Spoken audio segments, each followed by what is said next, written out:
जिंदाबाद समन्वय जिंदाबाद जिंदाबाद जिंदाबाद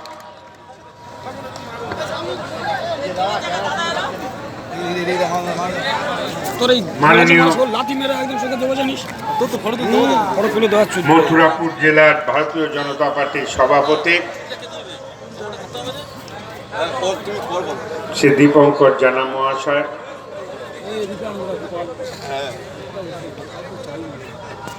আমার সঙ্গে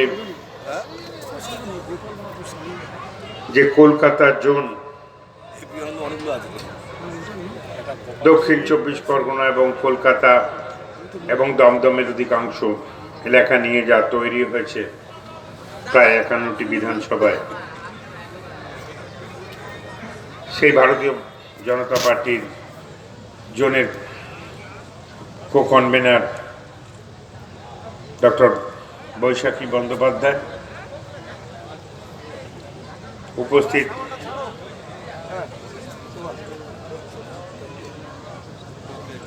আমার সময় ব্লক পরিচালনা করত আমার দীর্ঘদিনের সহকর্মী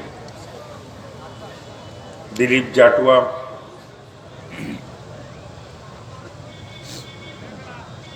আজকের এই সভার দায়িত্ব নিয়ে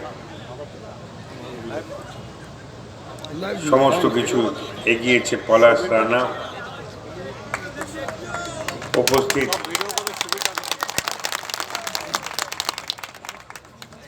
ভারতীয় জনতা পার্টির আমার নেতৃবৃন্দ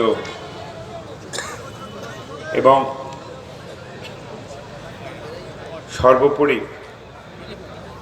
এখানে কলকাতা জেলা কমিটির প্রাক্তন সভাপতি সোমনাথ, সাধু সম্পাদক অনুপম সহ, উপমন্যু সহ অন্যান্যরাও খুব উৎসাহ, শুধু ডায়মন্ড হারবার থেকে বিশ্বজিৎ সহ অনেকেই আমি দেখেছি খুব উৎসাহের সঙ্গে দক্ষিণ 24 পরগনার বিভিন্ন প্রান্তে, যেমন বিশ্বজিৎ রায় অপেক্ষা করছিলেন, আমাদের আসতে একটু দেরি হলো, যার পরিপ্রেক্ষিতে আমরা সাধারণত দেখলাম যে রাস্তার যে পরিমাণ ধুলো, আর এই রাস্তায় আমরা অভ্যস্ত নই, কারণ এই অঞ্চলের আজ থেকে প্রায় 10 বছর আগে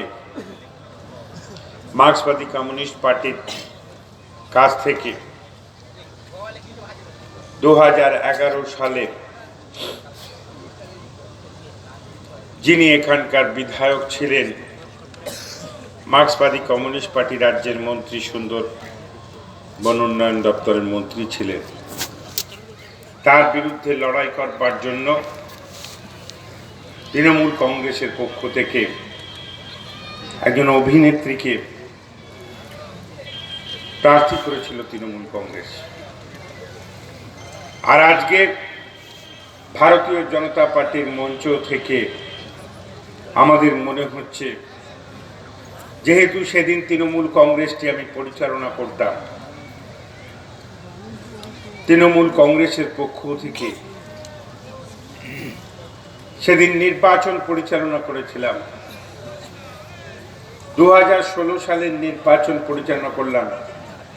মানুষ একবার ক্ষমা করে, মানুষ দুবার ক্ষমা করে, আজকে প্রায়শ্চিত্ত করতে এসে ভারতীয় জনতা পার্টির আজকে মঞ্চ থেকে আমাকে ক্ষমা চাইতে হচ্ছে যে এমন একজন প্রার্থীর জন্য সেদিন আপনাদের কাছে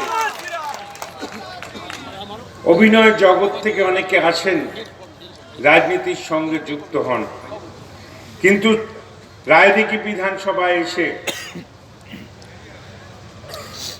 দেবশ্রী রায় যেদিন নির্বাচিত হলেন, একটা মানুষের উপর দায়বদ্ধতা থাকে, মানুষের কাছে একজন বিধায়ক হলে বিভিন্ন উন্নয়ন ব্যবস্থার সঙ্গে নিজেকে জড়িয়ে রাখে। আর আজকে এখানে এসে আমি কিছুদিন আগে, আমি যখন, আপনারা জানেন যে নিজের অভিজ্ঞতায় সমালোচনা করার থেকে আত্মসমালোচনা করা বেশ ভালো, সেদিন আমরা বুঝেছিলাম, যেদিন আমরা ভারতীয় জনতা পার্টির হয়ে তাদের আবেদনে সাড়া দিয়ে আমি রাজ্যের মন্ত্রিসভার থেকে পদত্যাগ করেছিলাম। আমি পরে আসবো। আমি কলকাতা পৌরসভা পরিচালনা করতাম। আমি সেখান থেকে এক কথায় ছেড়ে দিয়ে চলে এসেছিলাম। আমি প্রায় ভেবেইছিলাম যে এই রাজনৈতিক জগতের যে পরিবর্তন হচ্ছে, তৃণমূল কংগ্রেস যাকে বুকের পাঁজরের মতন করে তৈরি করেছি, সে নদী কুল হারাচ্ছে, সে নদী পথ হারাচ্ছে। যে মমতা বন্দ্যোপাধ্যায়কে সামনে রেখে বাংলার মানুষ বহু আন্দোলনে যাদের সাথী হয়েছিলাম, সেই সাথী হবার পরিপ্রেক্ষিতেই আজকে পরিচালনা করে আমরা একটা সুন্দরভাবে সরকার করেছিলাম। তারই এক প্রতিনিধি রায়দিঘি থেকে আমরা নির্বাচিত করেছিলেন আপনারা আমাদের মনোনীত প্রার্থীকে। আর আমি যেদিন ভারতীয় জনতা পার্টির সদর দপ্তরে যাই, আমি খুব স্পষ্ট ভাষায় স্পষ্ট কথা, এখানে বৈশাখী বন্দ্যোপাধ্যায় রয়েছেন, ভারতীয় জনতা পার্টির তদানীন্তন কার্যকরী সভাপতি জেপি নাড্ডাজি রয়েছেন, তারা সেদিন অরবিন্দ মেননজি রয়েছেন, মুকুল রায়জি রয়েছেন। সেদিন আমরা যোগদান করব 14ই আগস্ট, দিনটা মনে হয় 2019 সাল হবে। আমরা হঠাৎ করে খবর পাই যে গুটি গুটি পায়ে পাশের ঘরে যিনি উপস্থিত হয়েছেন, তিনি রায়দিঘির থেকে আপনাদের দ্বারা নির্বাচিত হয়েছিলেন, ভারতীয় জনতা পার্টিতে জয়েন করবার জন্য দিল্লিতে গিয়ে উপস্থিত হয়েছেন। আমরা সেদিন বলেছিলাম যে এই মানুষটি অভিনয় জগতের সঙ্গে যুক্ত থাকতে পারে, কিন্তু যাকে জয়েন করানোর জন্য একটা চিন্তা ভাবনা, এক আন্দোলন, এক দুর্নীতিগ্রস্ত সরকার, এক পথভ্রষ্ট নেত্রী মমতা বন্দ্যোপাধ্যায়ের বিরুদ্ধে লড়াই করতে গিয়ে আমরা ভারতীয় জনতা পার্টিতে নিশ্চয়ই যোগদান করতে এসেছি। কিন্তু এর সঙ্গে রায়দিঘির মানুষের কাছে পরোক্ষ প্রত্যক্ষভাবে যারা যোগসূত্র করে, আমরা শুনেছি বহু গরিব মানুষের কাছে টোটো দেওয়ার নাম করে লক্ষ লক্ষ টাকা তোলার যে অভিযোগ রয়েছে, সেই মানুষটি যদি জয়েন করে আমাদেরকে ক্ষমা করবেন। এবং ভারতীয় জনতা পার্টির নেতৃত্ব আমরা খুশি যে আমাদেরকে যেমন গ্রহণ করেছিলেন, সেদিন ভারতীয় জনতা পার্টির সদর দপ্তর থেকে ফিরিয়ে দিয়েছিলেন, যেমন করে আগামী দিনে আপনারা ভারতীয় জনতা পার্টি গ্রহণ করবেন। দেবশ্রী রায় কিন্তু রায়দিঘিতে আর ঢুকতে পারেন না, কারণ অভিনয় আর জনসেবার মধ্যে যে পার্থক্য না করে রায়দিঘির মানুষকে যিনি বঞ্চিত করেছেন, তার দায়িত্ব, যেহেতু আমি জেলার সভাপতির দায়িত্বে ছিলাম, সেহেতু যেমন ক্ষমা প্রার্থী তেমনি তার দায়িত্ব আজকে রাজ্যের মুখ্যমন্ত্রী, আজকের তৃণমূল কংগ্রেসের সভানেত্রী মমতা বন্দ্যোপাধ্যায়ও এড়িয়ে যেতে পারেন না যে তার দলের জনপ্রতিনিধিরা আজকে বাংলার গ্রামগঞ্জে কি করছে দেখুন, যার ফলে মানুষ আজকে দলে দলে তৃণমূল ত্যাগ করছে। অর্থের প্রয়োজন, বিভিন্ন পেশা আছে। আজকে কেন একটা রাজনৈতিক দল, ভারতীয় জনতা পার্টি একটি রাজনৈতিক দল, তৃণমূল কংগ্রেসও একটি রাজনৈতিক দল, কান্তিবাবুর বিরুদ্ধে লড়াই 1985 সাল থেকে যাদবপুরে তিনি লড়াই করতেন। যাদবপুর থেকে এসে তিনি কলকাতা পৌরসভা নির্বাচিত হয়েছিলেন। আমার তখন মাত্র 21 বছর বয়স। আমি কলকাতা পৌরসভায় নির্বাচিত হয়েছিলাম।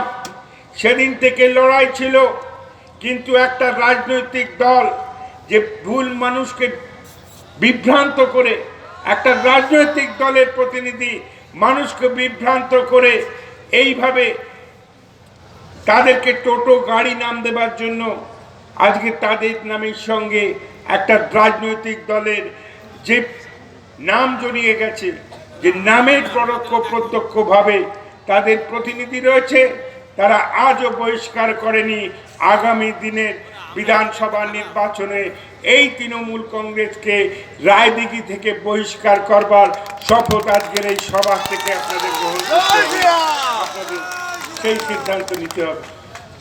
আমি বহু সহযোগী, আমি জানি যে আজকে আপনাদের কাছে যে আজকে যে লড়াইয়ে আপনারা সামিল হয়েছেন, আজকে সেই লড়াইয়ে সামিল হবার জন্য আপনাদের বহু অত্যাচার, আপনাদের বহু ধরনের অব্যবস্থার মধ্যে পড়তে হচ্ছে।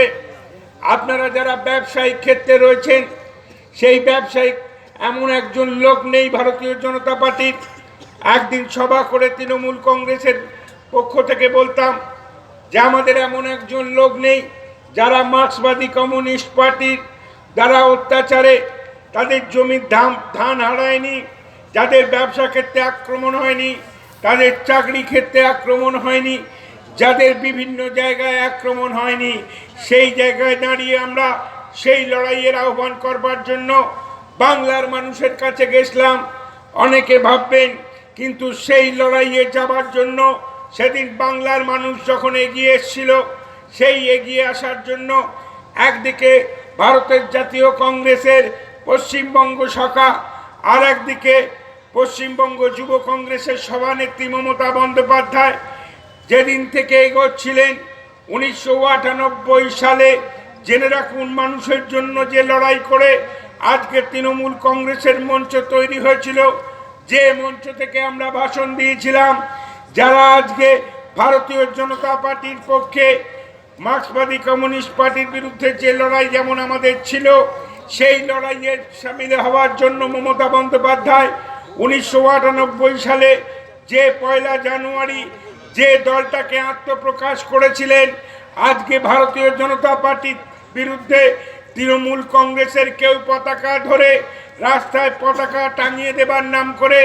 মিছিল করবার জন্য যখন করবেন, যে সেই তৃণমূল কংগ্রেসটি সেদিন জন্ম হয়েছিল, তার মাথায় হাত রেখেছিল ভারতীয় জনতা পার্টির নেতা লালকৃষ্ণ আডবাণী, অটল বিহারী বাজপেয়ীরা। ইতিহাস ভুলে যাবেন না। বাজপেয়ীজির মন্ত্রিসভায় শপথ নিয়েছিলেন, রেল মন্ত্রকের দায়িত্ব নিয়েছিলেন, বাজপেয়ীজির মন্ত্রিসভায় দায়িত্ব নিয়েছিলেন, ছেড়ে যাবার পর কয়লা মন্ত্রকের দায়িত্ব নিয়েছিলেন। বারবার করে যখন যেমন তখন তেমনের কথা বলে মানুষকে বিভ্রান্ত করা যায়, কিন্তু মানুষ একবার ক্ষমা করে। আপনাকে 2016 নির্বাচিত করেছে, 2019 আপনারা বলেছিলেন 42টা সিট আপনারা লোকসভায় নরেন্দ্র মোদীজির বিরুদ্ধে আপনারা লড়াই করে জয়ী হয়ে আসবেন, আর বাংলার মানুষ সেইখানে শুধু ঠুক ঠুক করে অপেক্ষা করছিল। গ্রামগঞ্জে অত্যাচার, বুথে বুথে মানুষকে পৌঁছতে দেওয়া হচ্ছে না, চারিদিকে যখন অত্যাচার, যখন ব্যালট বক্সটা খুললো, সেই 42-কে অহংকারকে ভেঙে দিয়ে মার্ক্সবাদী কমিউনিস্ট পার্টির বিরুদ্ধে মানুষ যেমন করে তৃণমূল কংগ্রেসকে সামনে নিয়ে এসেছিল, সেই তৃণমূল কংগ্রেসকে ছুঁড়ে ফেলে দিয়ে ভারতীয় জনতা পার্টির 18 জন সাংসদকে সেদিন ভারতবর্ষের সংসদে নির্বাচিত করেছিল। আর আগামী দিন সেই দিন বিধানসভা আসছে, আগামী দিন সেই বিধানসভা আসছে। বন্ধু, আপনাদের ভুলে গেলে চলবে না। খুব বড় দায়িত্ব, এক স্বাধীনতা সংগ্রামের মতো দায়িত্ব। যারা অত্যাচারে, আমরা 34 বছর বামফ্রন্টের বিরুদ্ধে, সিপিএমের বিরুদ্ধে রায়দিঘিতে বহুবার এসেছি। মনে আছে আপনাদের, একসঙ্গে 4 জন না 5 জন খুন হয়ে গেছিল। সেই সময়ও আমরা রায়দিঘিতে ছুটে এসেছিলাম। মমতা বন্দ্যোপাধ্যায় এসেছিলেন, আর আজকে তার পুনরাবৃত্তি করে আমরা শুনছি মিছিলের গাড়ি আটকাচ্ছেন, গ্রামগঞ্জের অভ্যন্তরে অত্যাচার করছে। আমরা এখানকার জেলা পরিষদ প্রথম দখল করেছিলাম 2008 সালে। আমাদের সঙ্গে এসইউসির সমঝোতা হয়েছিল, সেই সমঝোতার মধ্যে দিয়ে 2008-এ জেলা পরিষদ করলাম। বিরোধী আসনে মার্ক্সবাদী কমিউনিস্ট পার্টি চলে গেল। আজকে সেই ভারতীয় জনতা পার্টির মঞ্চ থেকে এসে আমাদের বলতে যন্ত্রণা হয়, আমাদের বলতে দুঃখ হয় যে আজকে সেই তৃণমূল কংগ্রেস, আমরা যখন লড়াই করতাম সিপিএমের বিরুদ্ধে, সেই সিপিএমের বিরুদ্ধে লড়াই করবার পর যে অভিযোগগুলো আনলাম, আজকে 83টা জেলা পরিষদের মধ্যে আমি দেখেছিলাম যে জোকার থেকে যে দক্ষিণ 24 পরগনার গ্রামাঞ্চল তৈরি হচ্ছে, যা গিয়ে পাথর প্রতিমা থেকে নামখানা বকখালিতে শেষ হচ্ছে, সেখানে 83টা জেলা পরিষদ সিটের মধ্যে আপনারা 33টা জেলা পরিষদ আপনারা বেদখল করে নিয়েছিলেন, নমিনেশন ফাইল করতে দেননি। আর আগামী দিনে আপনাদের ব্যালট বক্সে আপনারা পঞ্চায়েত নির্বাচনে আমাদের প্রতিদ্বন্দ্বিতা করতে দেননি। একটা স্বীকৃত রাজনৈতিক দল, সেই রাজনৈতিক দল প্রতিদ্বন্দ্বিতা করবে নির্বাচনে। মানুষ আসবে, মানুষ তার রায় দেবে। মানুষের রায় নেবার ভয়ে আজকে বাংলায় প্রায় 127টার ওপর মিউনিসিপ্যালিটি আছে, যেখানে 6 মাস থেকে 2 বছর হতে চলল, কোনো জায়গায় আজকে সাধারণ নির্বাচন করতে পারছে না। কেন পঞ্চায়েত নির্বাচনে ভোট লুট করতে হচ্ছে? কারণ মমতা বন্দ্যোপাধ্যায় হাওয়া মোরগের মতন বুঝতে পেরেছে যে তৃণমূল কংগ্রেসের পায়ের তলার মাটিটা আজকে চোরা বালির মতন সরে গেছে। আজকে মানুষের কাছে গেলে মানুষ আর তৃণমূল কংগ্রেসের পতাকার পাশে এসে দাঁড়াবে না। মানুষকে অত্যাচার করা যায়, মানুষকে মুখ বন্ধ করা যায় ভয় দেখিয়ে, কিন্তু নিঃস্ব ইতিহাসটা মনে করবেন। 1977 সাল জরুরি অবস্থা জারি করেছিলেন ইন্দিরা গান্ধী। যারা বয়স্ক মানুষ আছেন তারা উপলব্ধি করবেন, চারিদিকে কংগ্রেসের লোকেরা দাপাদাপি করেছিল। ভোট কেন্দ্রে গিয়ে যখন ব্যালট বক্স খোলা হয়েছিল, গিয়ে দেখা গেছে কংগ্রেসের অস্তিত্ব নেই। হয়তো মথুরাপুরের কোনো জায়গা থেকে একটা সত্যবাপুলি বেরোলেও আজকে বাংলার ক্ষমতার থেকে সেদিন কংগ্রেসকে চলে যেতে হয়েছিল। কংগ্রেস মাথা তুলে দাঁড়াতে পারেনি। মনে রাখবেন, 426টা সিটে ইন্দিরা গান্ধী 84 সালের 31শে অক্টোবর মারা যাবার পর যখন ইন্দিরা গান্ধী সেখান থেকে দাঁড়িয়ে রাজীব গান্ধী নির্বাচন করেছিলেন, সেই রাজীব গান্ধীর নির্বাচনের মধ্যে দিয়ে মমতা বন্দ্যোপাধ্যায়ের উত্থান হয়েছিল 24শে ডিসেম্বর 1984 সাল। আজকে আপনাদের উপলব্ধি আনতে হবে, অত্যাচার করবে, আপনাদের মুখ বন্ধ করার চেষ্টা করবেন। জেনে রাখুন, 426টা সিটের দম্ভে রাজীব গান্ধী সেদিন সেই অহংকারে যখন অন্যভাবে চলবার চেষ্টা করেছিল, সেই জায়গায় দাঁড়িয়ে 1989 সালের, অ্যাকচুয়ালি 1987 সালের দিনটা হলো 19শে মার্চ। একটা সুইস রেডিওয় খবর বেরিয়েছিল বোফোর্স কামান কেলেঙ্কারি নিয়ে। সেই বোফোর্স কামান কেনা নিয়ে তার অর্থমন্ত্রী বিশ্বনাথ প্রতাপ সিং প্রতিবাদ করেছিলেন। যে লোকটা 1984 সালে 426টা আসন নিয়েছিল, তার অহংকার হয়েছিল। কিন্তু জেনে রাখুন, ঈশ্বর কারোর অহংকারকে কিন্তু বরদাস্ত করে না।